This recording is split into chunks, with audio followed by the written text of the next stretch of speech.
Hello and welcome to FinextraTV's Thought Leadership Series. I'm Hannah Wallace, and kindly calling into our virtual studio now is Jason Lane from Mastercard. So welcome back, Jason. It's good to see you. Great. Good to be with you again, Hannah. No problem at all. I'm sorry we couldn't be face-to-face in the studio this time, but it's good to have you on nonetheless. So yes, we've been covering a lot of stories as of late around the impact of COVID-19 on the industry because, of course, the pandemic has impacted many areas of our life, including the way we do banking. So that's really where I want to start. Could you give us sort of an overview of how you've seen the digital banking landscape change since the beginning of the year?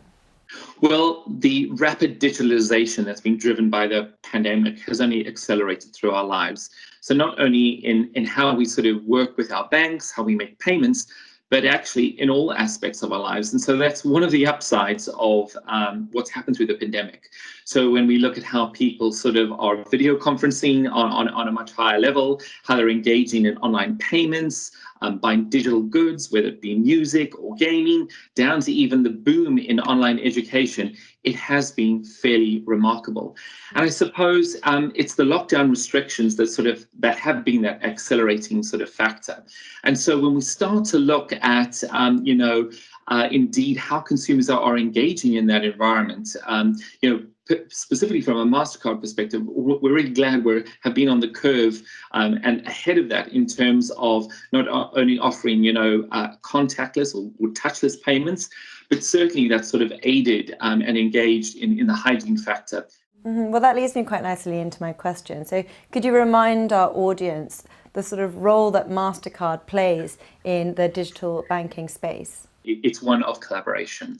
We seek to partner with a range of players across the ecosystem, from digital banks, so neobanks, through to sort of traditional financial institutions, and then also partnering with a number of fintech players across the ecosystem. So what is really interesting is actually how we seek to bring these partnerships to bear and really sort of demonstrate value ultimately so that the end consumers' lives are enhanced.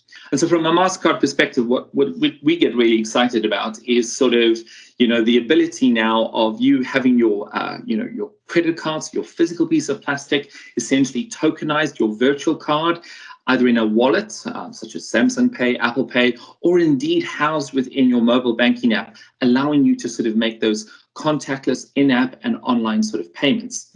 Secondly, we're also very excited because we've made great investments in trying to offer a greater degree of payment choice to consumers and businesses. We've also made some really great investments to offer even enhanced customer choice, consumer choice in how payments are made.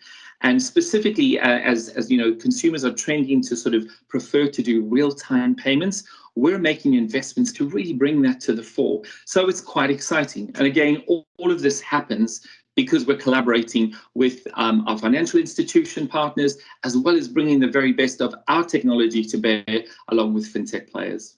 We believe strongly in the power of collaboration, specifically, bringing the best of innovation to bear. And we're very proud to partner with a number of digital banks, fintechs, and indeed financial institution partners across Europe. Well, it certainly sounds like you've been hard at work at Mastercard. And now I really want to talk about partnerships. Can you tell us a bit more about how you partner with digital players? Great. So when we look at sort of the role that digital players offer in Europe, I think what's also important to understand is that many Europeans still believe they'll be interfacing with their traditional banks over the next 10 years, right? So the role in which, these fintech players, act in the ecosystem is absolutely going to be beneficial. Well, what I get quite excited about at Mastercard is we want to sort of bring the best of breed to bear, not only for our financial institution customers, but ultimately to make that consumer the winner. And a few years ago, we launched the Mastercard Accelerate program, which really sort of seeks to bring the best of breed of these fintech players to the marketplace. So two good examples I want to sort of highlight is Ride, a German-based fintech company out of Munich. And what they seek to do is to solve this element of how a consumer sort of makes payments at a fuel station. So you can go and now fuel up your car and then pay directly via an in-app payment. So a fintech, the consumer's bank alongside the fuel company. Again, safe, hygienic, touchless payments. So we love that. Another example that's sort of been sort of very successful, and we announced a partnership back in September this year, is Monese, a fintech that's sort of really sort of focused on how to sort of address the pain points of remittance workers as they seek to sort of move money from the country in which they work to family and friends in another country. And so again, fantastic ability of utilizing sort of this best-in-class sort of breed of fintech players addressing both the needs of consumers as well as financial institutions. Well, thank you so much for clearing a few things up there and some really good examples. So what about open banking? Where does this fit in? Can you give us a few words about the role of open banking and how it's being adopted? Can you tell us about that? Sure. So when we think about open banking and indeed, digital banking, we sort of see two sort of factors going on in the world. One is sort of a regulatory driven view of open banking, and other one is a market-led view.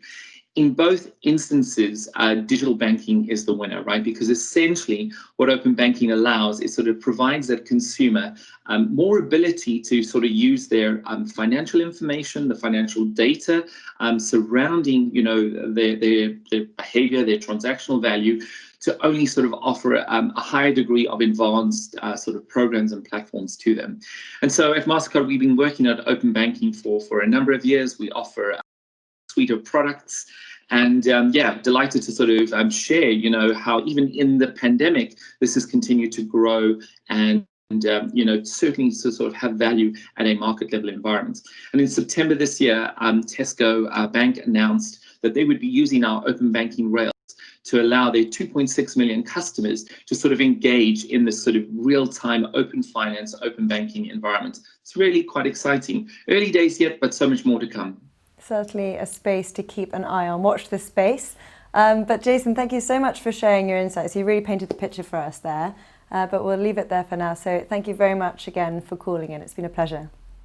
Great. Thank you, Hannah. My pleasure as well.